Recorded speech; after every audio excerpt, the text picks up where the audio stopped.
¿Qué tal? ¿Cómo están? Bienvenidos en este último tramo del feriado. Le quedan horas a este feriado puente, Feriado puente. La obra de infraestructura más importante de la historia argentina es el feriado puente, no el puente. El feriado puente en estos días largos que tuvimos. Es tragicómico, pero un poco es así. Largamos en una semana en donde el gobierno, lo van a ver mañana, se va a tratar de parar de vuelta en el ring, viene muy vapuleado, está tratando de hacer algunos giros. Vamos a hablar de la incorporación de Feletti en la Secretaría de Comercio. ¿Recuerdan cuando siempre decimos que el gobierno no cree haber equivocado el remedio, sino la dosis? Más dosis de control de precios ya prometió Feletti, en un ratito lo vamos a ver, pero digo, trata de recobrar esta frase de moda, el presidente, que es volumen político. Alguien que adelgazó demasiado, faltan más de 2 años, tiene que recobrar musculatura política, por eso fue a Tucumán. Ahora vamos a hablar de eso. ¿Quiénes están hoy con nosotros? Está Adriana Amado, por supuesto. ¿Cómo están? Buenas Está noches. Pablo de León. ¿Cómo te va?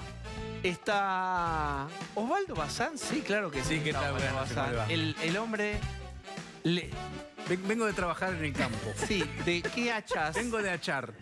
Vos achas más árboles. Si hay un pinar, por ejemplo, y ahí, por ejemplo, te dicen, de este lado son pinos kirchneristas y del otro lado son pinos no kirchneristas. Yo estoy con el ¿Cuáles hacha. elegís? Señor, yo estoy con el hacha. El que sea necesario se hacha. Es cierto, ahí es cierto y lo ha comprobado a lo largo de este programa, donde incluso gente de la oposición ha quedado anonadada con preguntas de Osvaldo. Es real, doy fe.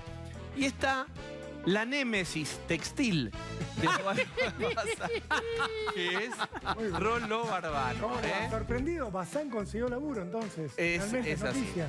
Bueno, muy bien. Nuestro primer invitado, y es un honor tenerlo, está Gustavo Marangoni. ¿Cómo estás? Bien, muy bien, muchas gracias por la invitación. Todo en orden. Bueno, vamos a empezar con algunas declaraciones de Feletti. Es el nuevo secretario de Comercio, va a asumir mañana y tiene una tarea encomiable, que es hacer lo que nadie pudo hacer, salvo Domingo Cavallo y con mucho costo, algunos años, que es ponerle el cascabel al gato. La moneda argentina perdió en los últimos 50 años 13 ceros, cambió de nombre, se llamó peso, peso argentino, moneda nacional, austral, le pusieron 1000 nombres, cambió de tinta, cambió de planta impresora, en un momento se imprimió en Brasil, de repente fue a animalitos, nadie supo bien qué hacer con el peso argentino que se te licúa en las manos. La inflación es el gran enemigo del gobierno, pierde poder adquisitivo el votante y el votante va y castiga al oficialismo en las urnas. Mañana asume Pablo de León Feletti. ¿Cuál es que asumías Pablo de Qué León? susto, ¿Qué tiene para aportar Pablo de León sobre la asunción de Feletti? Bueno, mañana va a asumir Roberto Feletti, un hombre que, va a compartir con Aníbal Fernández, compartía el programa de televisión, ahora va a compartir gabinete. ¿Qué es Feletti? Feletti es mostrar que estaban enojados con lo que no pasaba con los precios y ahora lo van a resolver. O sea, sacaron una dura, porque hay que recordar, Paula Español es de la Cámpora y por eso la cobija a Guado de Pedro y le creó un puesto en el Ministerio del Interior. Pero va Feletti a mostrar los dientes. Resultados va a tener, cualquiera sabe que en tan poco tiempo, de acá al 14 de noviembre, no va a haber ningún resultado. ¿Puede haber alguna foto? Sí. ¿Puede haber alguna imagen? Nada más. Pero digo, el gobierno necesita mostrar que está haciendo algo con los precios. ¿Por qué? Porque se dan cuenta que la situación económica de la gente es un desastre y que hay una factura importante ahí que le pasa. Bien, quiero compartir con ustedes las primeras declaraciones. Esto fue antes 5N de Feletti y la vamos a compartir con Gustavo Marangoni. Yo quiero hablar racionalmente de costos y márgenes de ganancia. Empiecen a individualizar algunas palabras que son del glosario histórico, márgenes de ganancia, el sueño siempre de meterse en una estructura de costos y ver qué es costo y qué es una utilidad. Es el desafío más grande y lograr que el pueblo pueda ir a una góndola y elegir los productos que le gustan y consumirlos. Bueno, ahí hay una toma de posición fuerte y alguna cosa más tenemos de Feletti también, que vamos a ver. ¿La tenemos? Sí. Respetar precios y consenso. O si no, yo separaría aplicar las leyes que hacen a la defensa del consumidor y de abastecimiento, alias ley de abastecimiento. Estimado Marangoni, tus primeras impresiones sobre estas primeras declaraciones. Mira, el tema es ponerlas en el contexto, porque a lo largo de las últimas 3 semanas hubo distintas incorporaciones de funcionarios y algunos arrancaron, digamos, más con la zanahoria. Digamos, fueron a decir, bueno, vamos a sacar el cepo a las exportaciones de carne, o se presentó un proyecto que yo considero que es atractivo de ley de hidrocarburos, como diciendo, vamos por el lado de la oferta, de las inversiones. Entonces, el mix, ¿no? Es como que un poco está esa duda, yo te diría, como se dijo acá, ya no para resolver antes del 14 de noviembre, porque queda poco tiempo, es un momento electoral, pero la pregunta es, después del 14 de noviembre, ¿cuál es el sendero, ¿no? Hoy, como siempre que me invitan, hay un chofer, me mandan y va con el Waze, y la verdad que el tipo hace bárbaro, porque me espera puntual, toma la ruta donde hay menos tráfico, etcétera, y llegó en horario, etcétera. Uno diría algo más o menos similar, un sendero, un camino, una ruta, donde haya un chofer y una aplicación. Porque si hay distintos choferes o distintas aplicaciones, entonces se genera la confusión. ¿Cuál es el mensaje al que tengo que prestarle atención? A la incorporación de los funcionarios que, por ejemplo, en el ámbito de agricultura dicen vamos a establecer diálogos, el complejo exportador, vamos a generar los dólares que necesitamos, etcétera, o el tema de la recurrencia de ciertos controles que, independientemente de cosas que conceptualmente pueda decir este funcionario, Roberto Feletti ahora, u otros, sí, seguramente, el tema de los costos, las utilidades, todo habrá que estudiarlo, pero digo, ¿cuál es el rumbo? ¿Cuál es el sendero para después del 14? ¿Para qué me parece importante esta pregunta? Para poner en contexto lo que dicen otros integrantes de la coalición, que dicen, bueno, después del 14 tendrá que haber un consenso, bueno, pero para que haya un consenso puertas hacia afuera, tiene que haber primero un consenso puertas hacia adentro. Vos pedís mucho, Marangoni está pidiendo bueno, ya que mucho. estamos para pedir, pedimos. Igual es un poco más complicado, me parece también, porque esos anuncios, por ejemplo, de la agricultura, digo, finalmente hasta ahora no han ocurrido, digo, no se ha liberado todavía la venta de carne al exterior y hay problemas con el maíz. Hoy se anunciaron restricciones a la exportación de maíz. Con lo cual, digo, además de están los que anuncian una cosa y los que anuncian otra, los que anuncian una cosa no están cumpliendo lo que anuncian. Es cierto que todavía el famoso tema de las 150.000 toneladas de las vacas viejas, como se dice, que sé yo, todavía no está vigente, pero uno dice, bueno, el mensaje arrancó por el lado de es importante liberar esto, tenemos que tenerlo en cuenta, etcétera. O también puede ser, el mensaje es, decimos pero no hacemos, ¿eh? A mí me parece, está bien. Veremos, ¿no? Claro. Finalmente, en 2 semanas o en 3 veremos si se efectiviza o no. Y ahí por lo terminan. pronto los chinos no están escuchando el rumor interno, están esperando que lleguen las vacas. Por supuesto. Entonces, me parece que es muy importante. ¿Por qué? Porque el principal problema, hay un montón de problemas que tenemos como argentinos, pero el principal problema después del 14 es que el tanque, ya que viene con un ejemplo automovilístico, el tanque tiene muy poco olor a nafta, ya ni siquiera tiene mucho combustible, tiene muy poco ¿Vos decís olor a las nafta. reservas Me refiero a la reserva del Banco Central. Por lo tanto, digamos, todos sabemos que la economía, en Argentina no hace falta haber transitado ninguna facultad de ciencias económicas para saberlo, que si hay pocos dólares en el Banco Central, porque la Argentina está llena de dólares, pero en el Banco Central hay pocos dólares y hay muchos pesos dando vuelta, tenemos Houston. Tenemos un problema. No es una buena dupla, no es, digamos, fresco y batata, no es escasez en el Banco Central y oferta de pesos, es una bomba realmente. Exactamente. Y a la vez tenés la famosa brecha, esa diferencia enorme entre el tipo de cambio oficial y los distintos tipos de cambio alternativo, libre, blue, como vos quieras llamarlo, que tampoco te permiten funcionar mucho tiempo así. Como diciendo...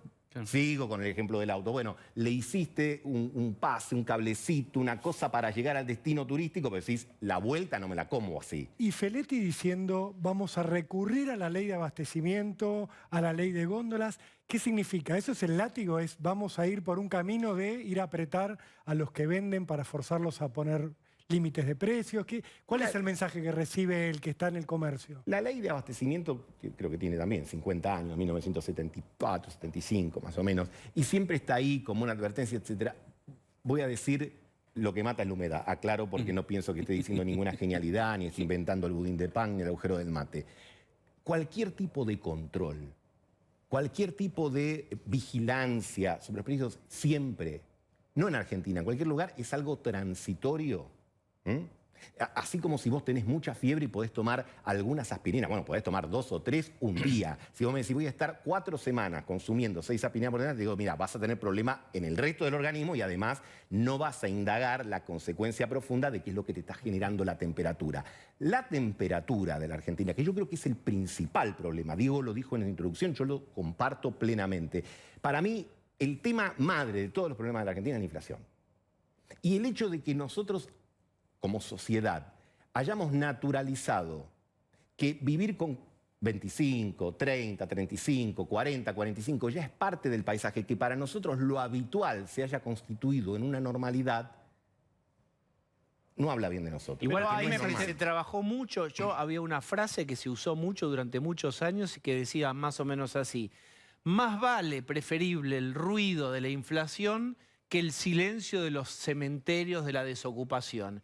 Y se fue permeando una batalla cultural en donde se naturalizaba, y entonces siempre el orgullo era que había paritarias, y las paritarias son también un síntoma de la inflación. Está buenísimo que haya paritarias, pero siempre es ir a recortar lo que vas perdiendo. No es que las paritarias en sí son un efecto positivo. Mirá, son efectos positivos si empatás, pero no crónicamente. La inflación no es una pandemia.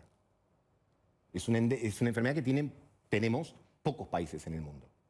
Sí, es cierto, ahora algunos tienen, por ejemplo, Brasil llegó al 10, que para Brasil es una barbaridad, pero el mundo no tiene 50% de inflación. Ni 40, ni 30, ni 20. Hay un lote de 10 países en los que estamos nosotros, tercero, cuarto, según cómo se haga la cuenta, y vos decís, mira, ¿por qué es el tema más importante de todos? Digamos, ¿por qué? Porque con inflación no podés, o sea, no hay redistribución con inflación.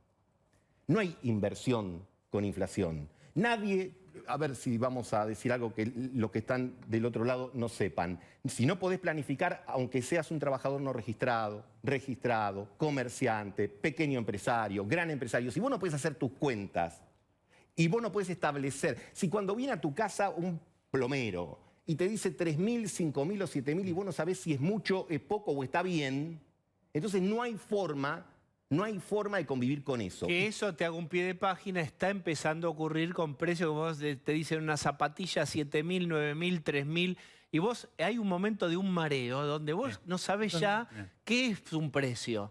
Y está empezando a pasar. Igual a mí me gustaría desilusionarle un poco a Gustavo con el planteo que hacía inicialmente, que decía, acá tiene que haber una indicación de un norte, hacia dónde vamos. Y yo lo que digo es, hoy hay un estado deliberativo total y absoluto en el frente de todos, en la Nación y en la provincia de Buenos Aires. O sea, no hay ningún acuerdo de nada. Hoy está el horizonte del 14 de noviembre, pero yo te aviso que va a haber jaleo después del 14 con un nuevo cambio de gabinete. Mansur se va mañana al FMI y no sabe si es la línea de Alberto, de Mansur, de Cristina, de Massa o de quién. Y eso pasa absolutamente. Hay una línea y una discusión y unas internas en el frente de todos peor que nunca. Pero no hay un problema de fondo, que es el kirchnerismo nunca gobernó con una macro tan complicada como ahora y nunca estimó los efectos de políticas que iba generando a lo largo de tantos años, digo, por lo menos de los 12 años iniciales, antes que existiera presidencia Macri. Sí, pero de todas maneras, déjame agregar algo, porque la inflación en la Argentina es un tema que indiscutiblemente incorpora al kirchnerismo como parte de la problemática, porque, sobre todo a partir del 2006, donde regresó con fuerza la inflación en la Argentina, gobernaba Cristina. Digamos, pero también es un problema previo y posterior que no se pudo, digamos, 2006, domesticar. 2006 gobernaba Kirchner, Néstor Kirchner. 2006 todavía Néstor, sí, pero después digo Cristina, etcétera, la inflación fue subiendo y eso no se pudo, digamos, justamente poner en su cabal. Después vino la administración de Macri, tampoco, ahora tampoco, te vas atrás. En realidad, el tema es que cuando vos tomás 60, 50, los años que quieras para no establecer, la excepción fue los años que no tuvimos inflación. Que fueron muy pocos, vos hiciste referencia, fue en el momento de la convertibilidad, etcétera. Que dar lugar a otra cosa, a que, por ejemplo, hace un año, Cristina, en un mensaje, puso un título que es un título que yo comparto. Ella dijo, la Argentina tiene una economía bimonetaria. Ahora, la pregunta es, bueno, ¿y qué hacemos con eso? Porque todos sabemos que en la Argentina, así como ahora el poliamor está más aceptado, hace muchas décadas aceptamos el poliamor con 2 monedas. Tenemos el peso para transacciones menores y tenemos el dólar. Decíamos hace un rato, hay pocos dólares en el Banco Central, pero hay un montón de dólares en la Argentina. Vos con esos dólares tenés que procurar hacer algo. Tenés que, y que no sea ese algo de la parábola de los talentos, de enterrarlos, como sucede en Argentina, donde tenés 600.000 cajas de seguridad en el sistema financiero repletas de dólares, más otras alternativas que puede ser desde el cajón de medias, etcétera, etcétera, hasta el lugar donde se te ocurra que lo puedes guardar. Gustavo, digamos, o también afuera. digamos la verdad, pues si no parece, digamos, esos dólares también son por si se enferma fulano, por cuando me retire, si quiero que mi de pibe ninguna tenga manera- algo. de ninguna O sea, manera- pues, si no estamos, digamos, si no todo es fuga. No, hay un pero problema perdóname, adicional. de ninguna Sí, no, manera, yo de ninguna entiendo. manera yo lo estaba, digamos, Negativizando. condenando, negativizando. Estoy describiendo una realidad. Y digo, si vos tenés décadas en las cuales te abrazás a una moneda y nadie dice en nuestro país, tengo una casa que vale 33.452.000 pesos, vos sacarás la cuenta en dólares y decís, vale tantos dólares. Entonces, esa situación te marca que tenés que hacer algo con eso y que no hay posibilidad de estabilidad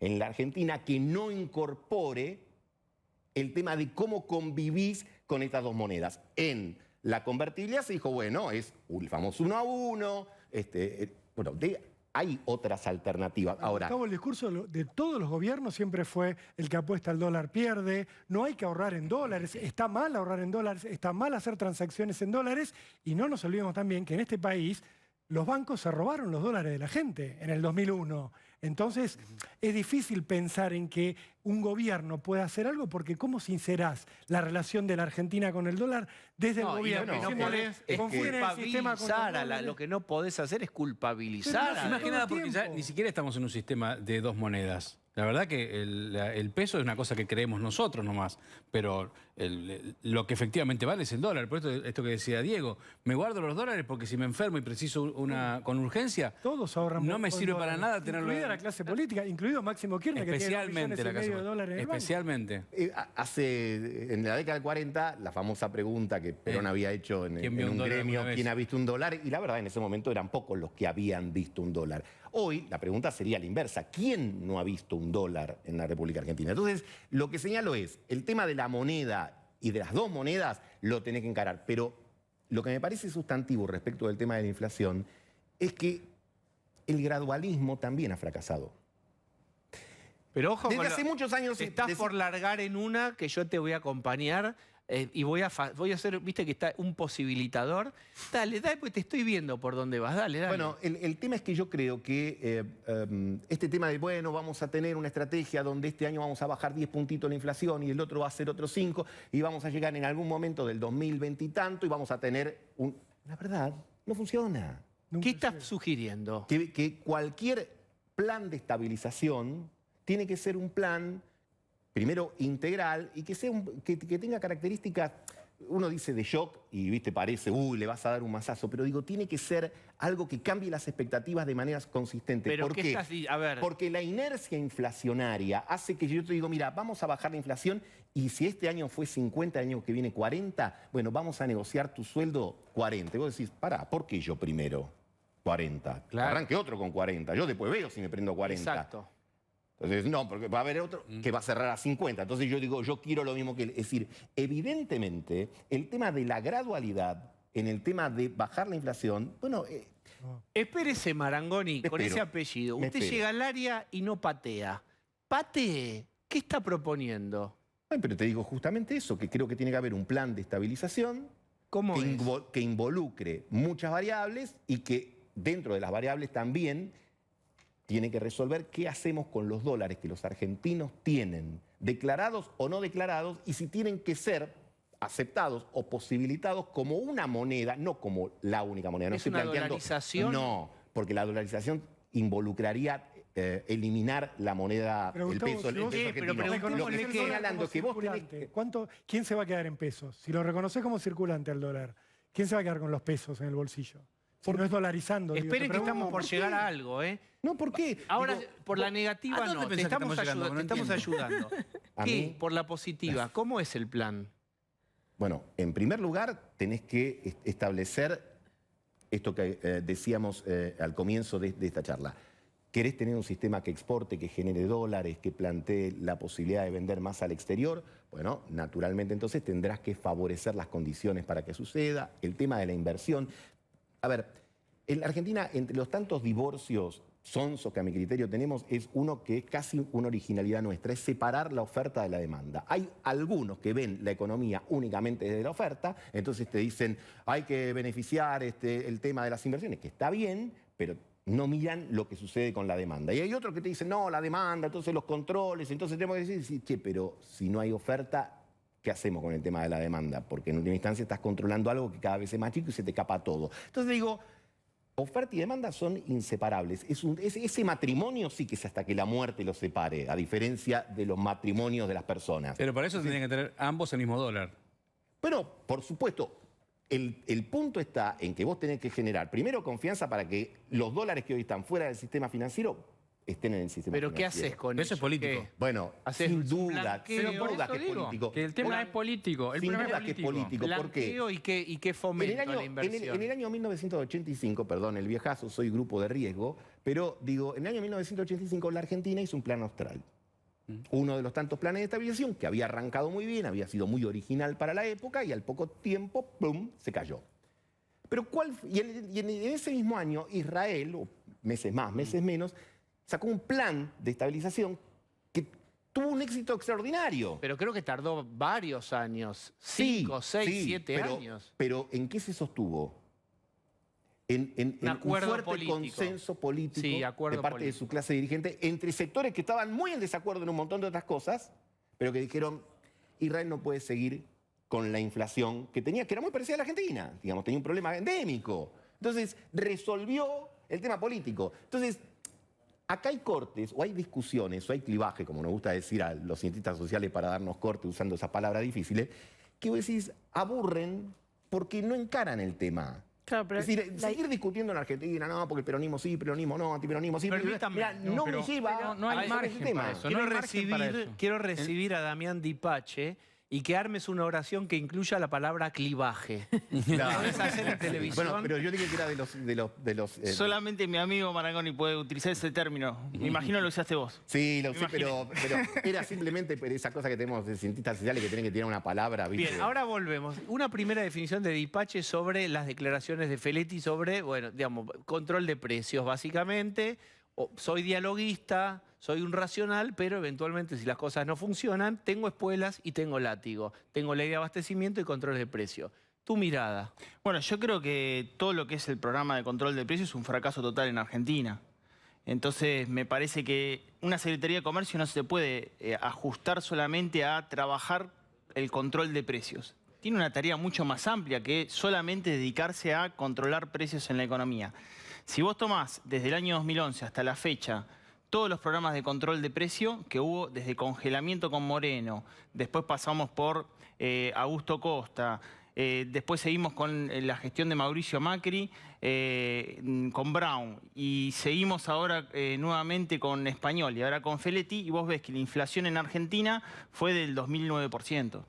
Entonces, ¿Desde qué fecha a qué fecha? desde 2011 hasta el 2021. Entonces, evidentemente lo que te está diciendo que los programas de control de precio no van a solucionar el problema de la inflación en ¿Qué puede Argentina. hacer la Secretaría? Vos decías, la Secretaría de Comercio puede hacer otras cosas. ¿Qué cosas? Porque todas las que conocemos terminan controlando. No, pero ninguna que pueda llegar a mejorar la inflación, ninguna. O sea, No es de ahí. es más, No es de ahí. no, es más, yo te digo, la primera medida que si yo estuviese en ese lugar, lo primero que hago es decirle, mire, no me den esta tarea, porque no la vamos a solucionar. Bueno, está bien. No, pero la vida es más soy compleja, sincero. Dipache. Si te toca por la patria, tenés que asumir y después ver lo que haces. El tren pasa una sola vez. ¿Pero Permíteme. en qué ministerio estaría entonces?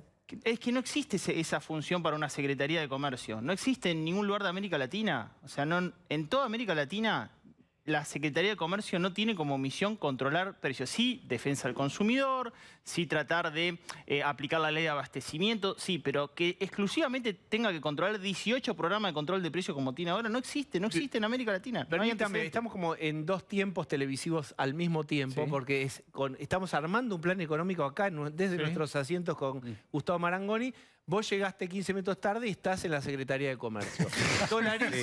¿Va a dolarizar Marangoni? No. Yo lo que planteo es que cualquier país que tiene, de acuerdo al INDEC, de acuerdo al propio Banco Central, cientos de miles de millones fuera de su sistema financiero, la primera preocupación que tiene que tener es cómo hacemos, Bueno, cómo permitime, me generamos invitás para al que... roleplay. Ni te digo todo de la noche a la mañana porque no lo podrías tener. Pero eso, Esta es es la llave. eso es confianza política. Bueno, Claro, por pero, supuesto. pero esa es la diferencia solo con eso, Israel, por supuesto. porque en Claro. la última medición de confianza dice que en Latinoamérica solo 1 de cada 10 confía. Con lo cual es mucho más difícil que en Israel hace unos años porque no hay confianza. Es imposible a menos que establezcas un patrón global con confianza. Exacto, por eso digo, es una tarea. A ver, la economía descansa sobre hechos que son no económicos. Bien. La confianza, de hecho, Permítime. ¿no? El dinero se decía fiduciario porque era de fe. Te daban un papelito y vos tenías fe en que te iban a dar el equivalente a tanto oro en algún momento, qué sé yo. Bueno, hoy no tienen ese tipo de respaldo, tienen otro. El gran problema, la falta nuestra de confianza, es una falta de confianza generalizada y endémica que requeriría un tipo de contrato político que le dé confianza. Eso supone que de la noche a la mañana la gente va a ir corriendo con sus dólares, déjame y lo va a ver llevar esto. al banco y le van a decir guardámelo por favor. No va a ser tan Bueno, automático. por eso, acá te invito, te tiro las llaves de algún ministerio, elegí gracias. cuál.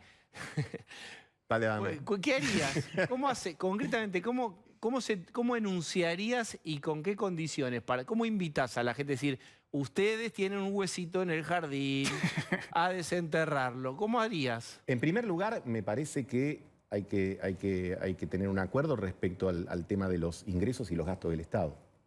Es decir, mirá, este año tenemos X nivel de déficit. ¿Nos podemos poner de acuerdo en que el año que viene vamos a tener un déficit menor y que vamos a tener que ir al equilibrio y después al superávit fiscal porque es la única manera de tener pesos excedentes para comprar los dólares que vamos a necesitar para devolver las deudas? Es decir, concretamente, tenemos que tener un esquema de cómo vamos a generar el equilibrio presupuestario y después cómo vamos a generar el excedente que necesitamos. Pero eso no existe en un país donde el propio gobierno manda un presupuesto y la gente misma del gobierno está en contra de ese presupuesto. No existe lo que está diciendo.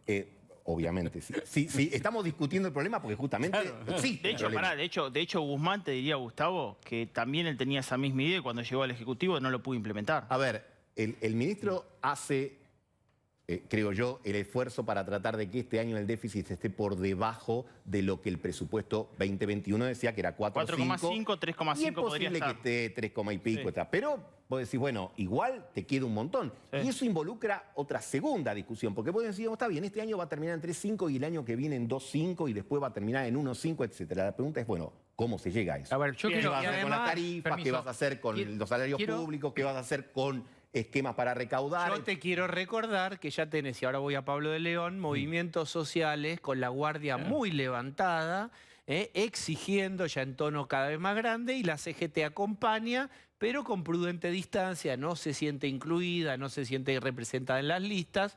Es decir, si no hay paritaria fuerte, si no hay algo ahí, también se puede romper ese lazo estratégico entre gremios o movimientos sociales y el gobierno. Pero, Entonces yo ahí digo, ojo, porque vos para achicar el gasto público es el otro, diría el kirchnerismo, no soy yo. Siempre es el otro el que sobra en el renglón para tachar en rojo. Bueno, fíjate, Diego, que lo que muchos funcionarios están diciendo y reproduciendo ahora en contexto eleccionario, te dicen, bueno, estamos haciendo el esfuerzo para que los salarios le ganen a la inflación. Ya está, estamos perdidos.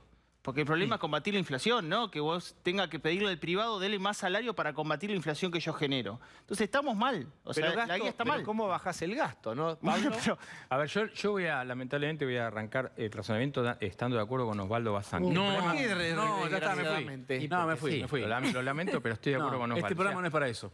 Lo que plantea Marangoni es inviable en la Argentina, y vuelvo a decir lo que decía antes. El Frente de Todos es una torre de Babel donde nadie se pone de acuerdo con nada y no hay chance, porque Guzmán está en Estados Unidos y mientras tanto están resolviendo lo del presupuesto. Máximo Kirchner le va a esquilmar el presupuesto, con lo cual no hay ningún tipo de línea política, y a Culfas se lo van a comer en noviembre y van a poner otro ministro de producción, con lo cual asuma Feletti o asuma Damián Dipache, no va a cambiar esto. Y por el otro lado, Hoy el presidente lo criticaba a Macri. Y efectivamente Macri está en Miami, o estuvo en Miami hace unos días, con Duhovne, con lo cual no hay autocrítica de lo que se hizo mal en ese momento. Y Larreta está por crear un ministerio del AMBA. Explícame para qué. Si vos hablás de gasto público, hay que crear un ministerio del AMBA en la Ciudad de Buenos Aires, por más que tenga niveles de un cantón suizo la economía de la Ciudad de Buenos Aires. Entonces hay un problema de la clase ¿Cómo política. ministerio del AMBA? Sí, va a crear Es un una ministerio especie de del AMBA. coordinación entre la Ciudad de Buenos Aires y la provincia de Buenos Aires. Claro, que se lo darían a Jorge Macri, que iría ahora sí de Vicente López a la ciudad, cuando criticaba que Santilli iba de la provincia a la ciudad, y haría un ministerio del AMBA. ¿Para qué? No lo puedo entender para qué. Entonces digo, el problema del gasto público es un problema de la clase política actual. Y no estoy defendiendo a Milei, que no me gusta, y estoy en las antípodas de sus gritos. Lo que digo es, hay chance para un acuerdo político hoy en la Argentina para resolver este tema económico. De Vos ninguna estuviste manera. al frente de una entidad importante, Banco Provincia, años y grande. Sí. ¿Cómo ves esto, vos que estuviste sentado en lo que llamaría kirchnerismo poder real? Yo ahí alguna diferencia con Pablo. Yo creo que vos tenés del lado de Frente de Todos, del lado de Juntos por el Cambio, gente que está de acuerdo en estas cosas. Es más, muchas veces vos escuchás a un economista de un lado y del otro y decís, opinan bastante parecido respecto de esto. En otras cosas no, pero en estas cosas ¿Quién dijo opinan eso? bastante parecido. ¿Quién dijo eso? Porque no escuché a ninguno que dijera lo mismo que vos. Vos, yo Con creo que nombre sí. Mirá, yo de creo relevancia, ¿no? sí. Estás apurador hoy, Pablo. Está apurador, Yo creo, muy bien. yo creo que hay, respecto del tema de las cuentas fiscales, respecto del tema, digamos, del sendero de las exportaciones, no tenés en todos los casos dos miradas absolutamente diferentes. Tenés en cada coalición algunos que tienen posiciones extremas. De hecho, algunos son amigos de liberar todos los precios de la noche a mañana, quitar todas esas cosas, y otros son amigos de regular todo. Pero cuando sacás eso, yo te diría que hay un conjunto de moderados. ¿Quién en el Frente de Todos está a favor de liberar los precios y liberar todo? Te lo pregunto porque planteaste que dentro de la no de liberar. hay gente que El planteo era el planteo es inverso, el planteo de decir que dentro, digamos, de la coalición de Juntos por el Cambio, inclusive cuando arrancaron como gobierno, algunos arrancaron, dijeron, bueno, liberamos todo y esto no va a tener repercusión en la inflación. Que hay gente que piensa igual en el Frente de Todos y yo a los economistas de Juntos por el yo Cambio. te diría, mira, ¿sabes quién es? Ya que lo linkeo con la pregunta que me hizo Diego. En general, cuando tuviste algún tipo de responsabilidad de gestionar algo por un tiempo, primero, sabés que todo es muy difícil de lograr. Y también sabés que la multiplicación de los panes y los peces está para la liturgia metafísica, no está en el ámbito de la realidad económica, lamentablemente. Entonces, si los salarios reales se pudiesen aumentar por decreto, la Unión Soviética no hubiese desaparecido. Si la voluntad de la política por sí sola, que es importante la voluntad política, pero si por sí sola pudiese corregir las cosas, la Unión Soviética estaría pujante, brillante, no tendría ningún problema. Lo tuvo, ¿por qué? Porque desconoció reglas fundamentales del mercado. Pero el Frente de Todos viene haciendo eso, pero, Gustavo, en los 12 años anteriores, mirá, en estos 2 años que cuando lleva, vos analizás- es la voluntad puesta por sobre las reglas de la economía. Cuando vos analizás, por ejemplo, la administración de muchas gobernaciones, decís, che, tienen equilibrio, por ejemplo, que la mayor parte de las gobernaciones este año tienen equilibrio presupuestario superávit. Entonces decís, ¿cómo puede ser? Puede ser porque en la Argentina el todo es menos que la suma de las partes. Quizás uno de los problemas que tenemos como nación es que hay muchas partes que están muy organizadas, están razonablemente administradas, pero el todo no está razonablemente administrado. Probablemente porque muchas veces las partes le transfieran los costos. Claro, justamente. Porque las partes le transfieren los costos. Muchas veces dice, bueno, te paso esto y arreglámelo vos. Claro, el país tiene ese problema porque se le da la quita a las provincias de una manera indiscriminada. Ahí hay una situación que creo que tendríamos que mejorar, que es la situación de esto de cada 2 años en elecciones tengo que expandir el gasto público, incrementar el déficit. Y mirá los datos que te traigo, o le traigo. 2011, el PBI creció 6,1%. Elecciones, gana Cristina, éxito terrible, creo que fue 56%, haceme recordar. 54%, fue récord total. Al año siguiente, ¿qué pasó con el PBI? Porque se congelaron toda la variable, ahí empezó el congelamiento de precio. Cae 1%, 2012. Vamos a la elección de 2013. De vuelta, expansión del gasto público, déficit fiscal, el PBI crece 2,3%. Se controla de vuelta todos los precios, estaba Kicillof en el Ministerio de Economía. Al año siguiente, 2014, cae el PBI 2,5%. 2015, elecciones generales, el PBI crece 2,3%, expansión del gasto público, incremento del déficit fiscal sin reserva del Banco Central de la República Argentina. Año 2016, primer gobierno de Macri, el PBI cae 2,2%.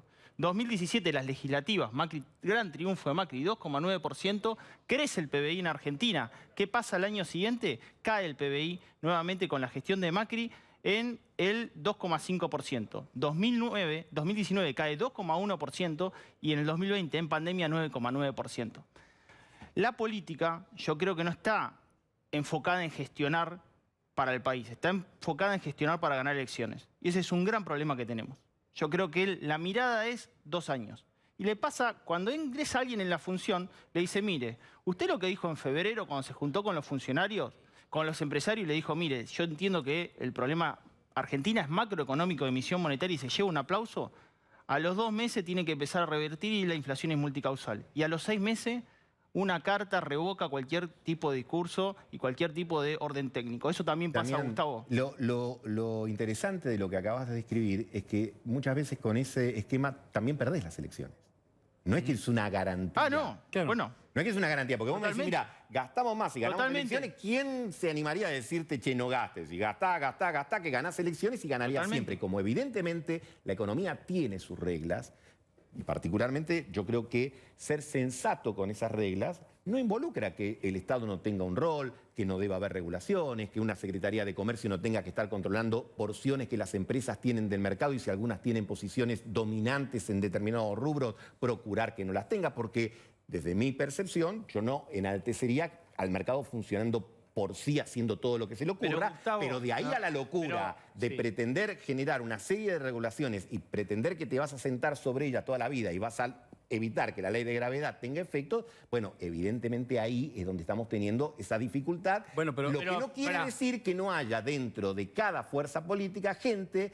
Porque uno participa de reuniones, no todas se hacen en la televisión. Está claro, pero estamos de acuerdo en esto, estamos de acuerdo. No terminan ganando. Vos dividiste bien, sabiamente, el mundo entre palo y zanahoria, es decir, estímulo o castigo. Si vos tuvieras que proponer zanahorias a la inversión, ¿cuáles son zanahorias concretas? Vos decís, ampliemos la oferta, generemos inversión que la gente que tiene dinero afuera o escondido o guardado ¿cuáles son zanahorias posibles para esta Argentina? La primera es obvia, y está tan dicha también, no cambiar la regla de juego, entendiendo como parte central de la regla de juego la estructura impositiva. Pues vos vas a preguntar, che, yo entro acá, voy a poner un parripollo que ahora está de moda, una cancha de pádel y un videoclub. Son 3 negociaciones. Digo, fenómeno, voy a invertir en estas 3 cosas que son una novedad.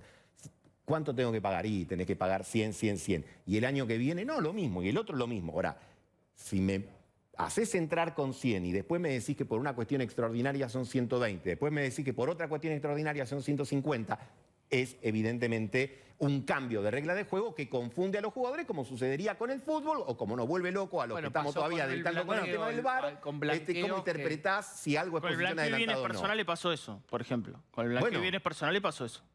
Pero no solo eso, es un incentivo importante. En estos 2 años se crearon más de 16 impuestos. Digo, cuando uno no sabía que eso iba a pasar en el momento en que empezó a invertir. Cada administración... Digo, entonces, lleva muchos años de confianza. Por eso, estamos hablando de muchos años de confianza. Por eso yo decía... Usted habla de gradualismo, digo que el gradualismo no da resultado, pero digo, el gradualismo no da resultado, pero tampoco podemos hacer un shock, porque ¿qué le vas a decir al tipo? No, yo no te voy a cambiar las reglas de juego cuando siempre me las han cambiado.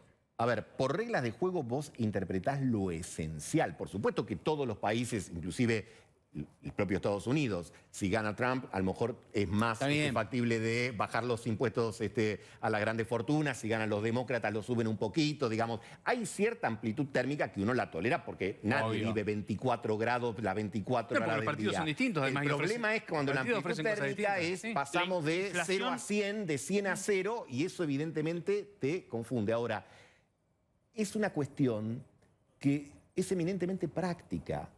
Nosotros estamos sobreideologizados, todos, yo me incluyo, estamos sobreideologizados. Pero ¿sabes que uno ve y quiero agregar otros elementos de la discusión después, que son muy rígidas las posiciones y son muy ideológicas, y cada espacio político imagina la salida por un lugar que está muy lejos de tener puntos de contacto con otros. Si bien vos decís que hay un centro, pero el centro está en off, en esas charlas que vos mencionás. Las posiciones que terminan mandando son las posiciones con una convicción muy... digamos, la elección de Feletti... Perdóname, ¿sabes cuándo aparece la cordura con el miedo?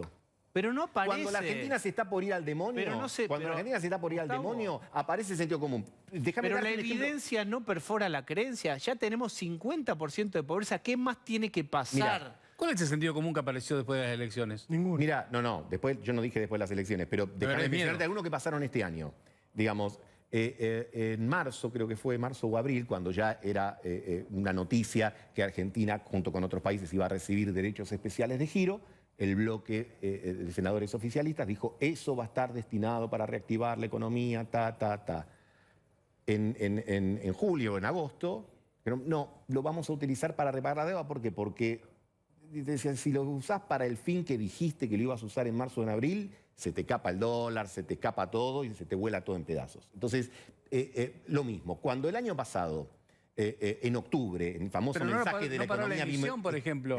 No paró la emisión de dinero.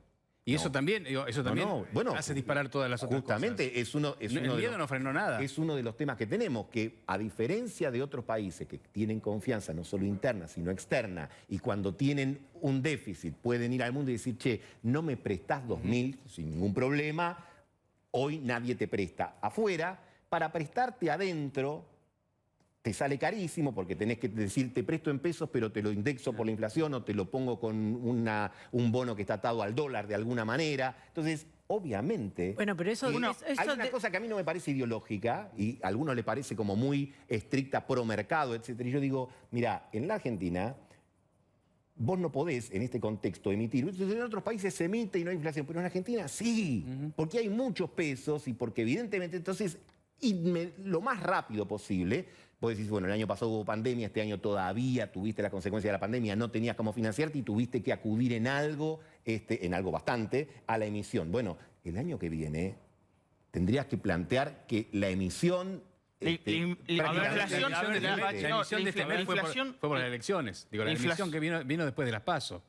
Bueno, yo lo que quería contar es de que la inflación yo creo que también retrae fuertemente la inversión. Vos decís, bueno, Claro. ¿cuál es la zanahoria para la oferta?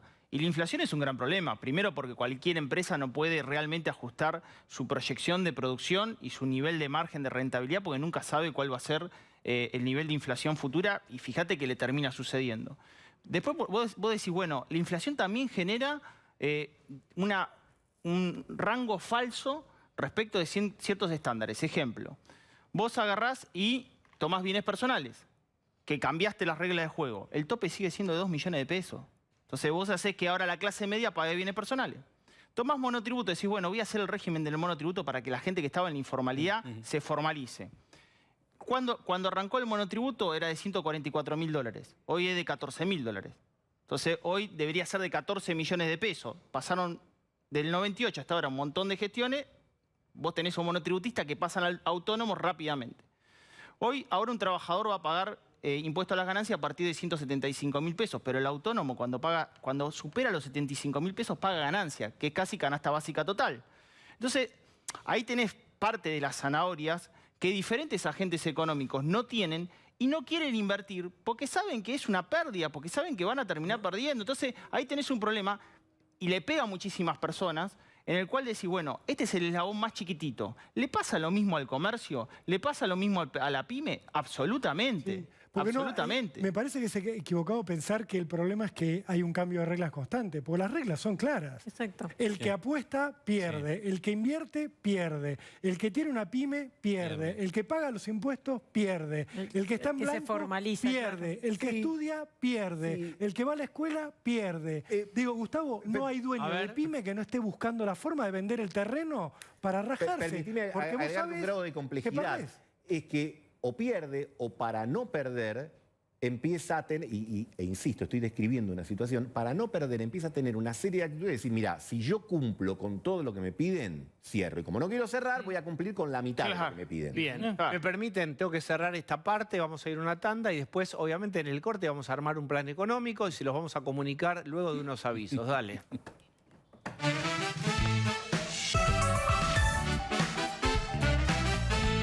Bueno, fíjense que Alberto Fernández estuvo en Tucumán y dijo lo siguiente. ¿Qué dijo? El año que viene, los que ahora nos dicen que tienen todas las soluciones, Nos dejaron plantada una deuda de 19.000 millones de dólares que hay que pagar. Nunca más eso, compañero. A la deuda le decimos que no. A la deuda le decimos que no. Bien. ¿No tenían que decir que sí a todo? Porque Pablo de León nos mostró el otro día el manual del kirchnerismo y era todo que sí. Me parece que no era el manual, ¿eh? Que el manual es el manual y lo vemos en todos los spots de campaña del Frente de Todos. Excepto cuando habla Alberto. Está claro que Alberto sube al escenario, le pasa lo mismo de nuevo a Chicago, empieza a decir cosas que se corren del sí al no. Muy bien. Le pido una reflexión a Dipache, otra a Marangoni y se pueden ir a cenar y pasan a cobrar por ventanilla. Vamos. No, yo mi reflexión que tiene que ver con el tema de comercio, creo que, reitero, regular precios de la economía no da resultado. Creo que la Secretaría de Comercio Interior tiene otros trabajos para hacer. Ejemplo, generar la reapertura de comercio. Cerraron muchísimos comercios. ¿Qué podría hacer la Secretaría de Comercio en cuanto a incentivos para generar la reapertura de comercio? Empleo que se perdió en comercio, que es un sector muy importante de la economía. Un tema que lo hablamos y lo trabajamos con Gustavo Marangoni más de una vez, el tema de la venta ilegal. Cómo generar esa gente que está ocupando el espacio ilegal frente al comercio legalmente establecido. Tiene un montón de trabajo para poder hacer la Secretaría de Comercio, que no solamente sea 18 programas de control de precios. Bien, y le pido a Gustavo Marangoni una mirada política. Ahí lo veíamos a Alberto Fernández. ¿Cómo, en segundos, cómo lo ves al presidente post-paso? Mira, a mí me parece que post-paso la gravedad de los problemas de la Argentina van a obligar a algún tipo de consenso, como decíamos al comienzo del programa, primero puertas hacia adentro y después puertas hacia afuera. Porque, vuelvo a insistir, nos quedamos sin combustible. La Argentina tiene vencimiento solamente el primer trimestre del año que viene por 7.000 millones de dólares. Está claro que no podemos pagarlo. No solo no podemos pagar al Fondo Monetario Internacional, no podemos pagar otros compromisos. Entonces, si esa situación, más una inflación que sigue lamentablemente alta y viva y probablemente después de las elecciones sin otros frenos que tiene ahora artificiales, va a desplegar más. Si con todo eso no se reacciona, digamos, entonces me parece que estaríamos en un problema apuesto. Obviamente siempre voy a tener la convicción de que es posible y de que hay gente de un lado y del otro de la medianera que tiene esa percepción a que haya algún tipo de acuerdo respecto a estas cuestiones básicas que van más allá del fondo. Hay que hacer el acuerdo con el fondo, hay que hacer otras cosas porque si no, realmente vamos a darnos cuenta que estamos solamente en los arrabales del infierno. Frase poética tremenda para cerrar. Muy bien, gracias Marangoni, gracias Dipache. Un placer. Y vamos a una tanda, dale.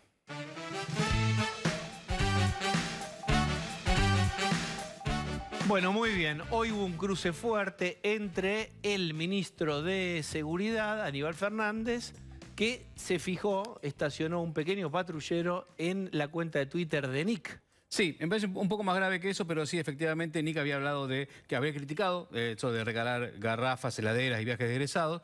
Nick publica esto en Twitter. Aníbal Fernández le contesta: muchas escuelas y colegios de Cava reciben subsidio de Estado y está bien. Por ejemplo, la escuela Colegio Hort, ¿la conoces?